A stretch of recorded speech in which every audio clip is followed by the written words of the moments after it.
मी मनापासून खेळत होतो, 100% दिलेला आहे मी गेमला. ज्या ज्या गोष्टी माझ्यापर्यंत पोहोचल्या त्या सगळ्या रेक्टिफाय करून मी पुढे चालायचा प्रयत्न केला.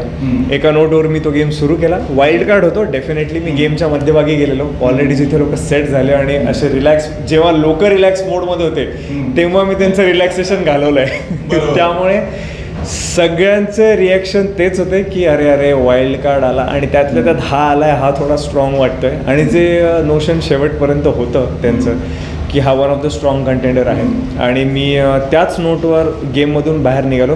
खूप सरप्रायझिंग होतं माझ्यासाठी की जर इतका स्ट्रॉंग प्लेअर आहे आणि इतकं सगळ्यांना स्ट्रॉंग वाटतोय, घरातल्या लोकांना सुद्धा वाटतं, आणि जे अपफ्रंटली तोंडावर बोलतायत माझ्या की नाही हा स्ट्रॉंग आहे, हा नाही जाणार.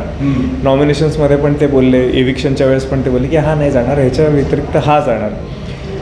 पण मग असं काय झालं हे खरंच मला नाही सांगता येणार की इतकं सगळं असून सुद्धा मी आज एविक झालो. पण ठीक आहे, ती परमेश्वराची इच्छा असं आपण म्हणायचं, आणि आपलं काम, आपलं आयुष्य पुढे पुढे न्यायचं, एवढंच मी सांगू शकेल.